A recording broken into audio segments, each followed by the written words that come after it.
الحمدللہ الحمدللہ وسلام علی عبادہ الذین اصطفیٰ اما بعد فاعوذ باللہ من الشیطان الرجیم بسم اللہ الرحمن الرحیم ولا یغتب بعضکم بعضا صدق اللہ العظیم۔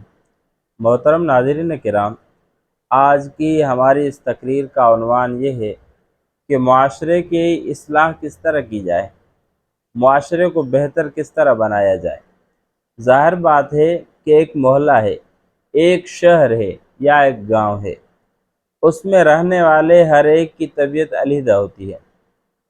کسی کی طبیعت میں سختی ہوتی ہے، کسی کی طبیعت میں نرمی ہوتی ہے۔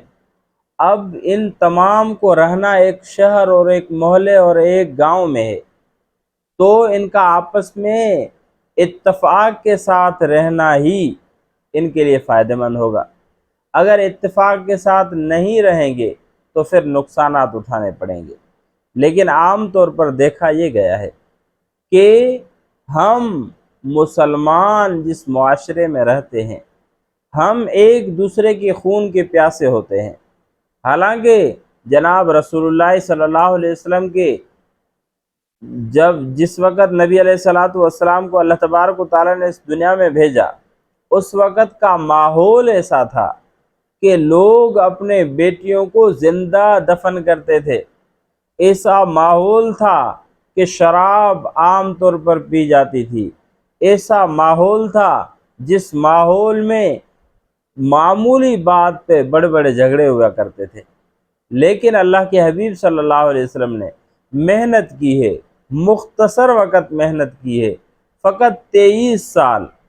ان 23 سال کے عرصے میں ایسے لوگ تیار ہوئے ہیں کہ اللہ تبارک و تعالیٰ کو بھی قرآن مجید میں ان کی کامیابی کا اعلان کرنا پڑا کہ اولئک علی ھدی من ربہم واولئک ھم المفلحون۔ تو ہم جس معاشرے میں رہ رہے ہیں تو ہم اپنے آپ کو رسول اللہ صلی اللہ علیہ وسلم کا امتی کہتے ہیں، تو ہمیں بھی معاشرے کی اصلاح کرنی چاہیے، ہمیں بھی معاشرے کے اندر بگاڑ پیدا نہ کرنا چاہیے۔ تمام یہ جو بگاڑ پیدا ہوتا ہے یہ ایک دوسرے کی گلہ غیبت سے ہوتا ہے۔ ہم بیٹھے رہتے ہیں اپنی مجلسوں میں، ہماری مجلس کا مزہ تب ہی شروع ہوتا ہے کہ جب ہم کسی کی گلہ اور غیبت نہ کریں۔ حالانکہ رسول اللہ صلی اللہ علیہ وسلم نے فرمایا کہ الغیبت اشد من الزنا، غیبت زنا سے زیادہ سخت ہے۔ کیوں غیبت یہ زنا سے زیادہ سخت ہے؟ اس لیے کیونکہ زنا کا تعلق حقوق اللہ کے ساتھ ہے اور غیبت کا تعلق حقوق العباد کے ساتھ ہے۔ زنا کیا، اللہ تبارک و تعالیٰ سے رو رو کر معافی مانگی، اللہ معاف کر دیں گے۔ اور اگر کسی نے غیبت کی ہے، اللہ سے رو رو کر معافیاں مانگتا رہے، سارا دن ساری رات مانگتا رہے، لیکن جب تک جس کی غیبت کی ہے اس سے معافی نہ مانگے تب تک اللہ بھی معاف نہیں کریں گے۔ کیونکہ حقوق العباد جو ہیں ان میں بندے سے معافی لینا ضروری ہے، اس کے بعد اللہ تبارک و تعالیٰ سے معافی لے تو اللہ معاف کریں گے۔ تو غیبت میں حقوق العباد بھی ہیں، اس لیے ان غیبت سے بچنا چاہیے۔ دوسری چیز ہے نکتہ چینی۔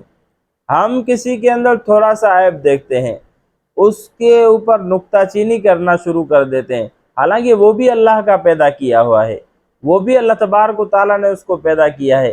ہم اس کے عیب نکال رہے ہیں، گویا کہ ہم خالق حقیقی، گویا کہ ہم اللہ تبارک و تعالیٰ کی خلقت کے اندر عیب نکال رہے ہیں۔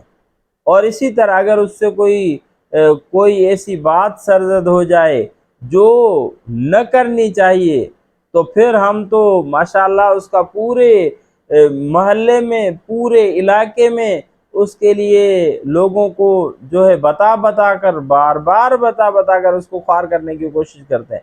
حالانکہ اس طرح نہ کرنا چاہیے۔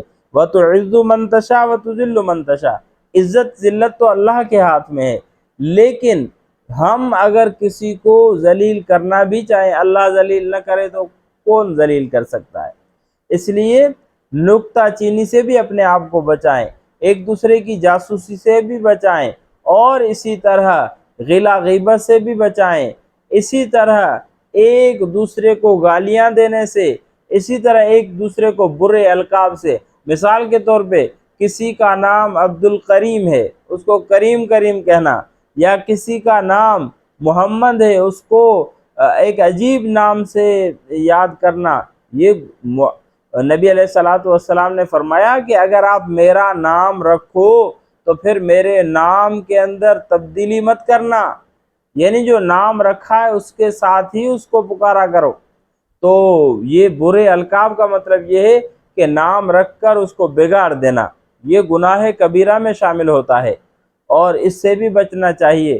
جب ہم ہر ایک کو ادب اور احترام کے ساتھ دیکھیں گے، ہر ایک کا ادب اور احترام کریں گے، تو یقیناً معاشرے کے اندر سدھارا آئے گا، یقیناً معاشرہ جو ہے ایک مثالی معاشرہ بن جائے گا۔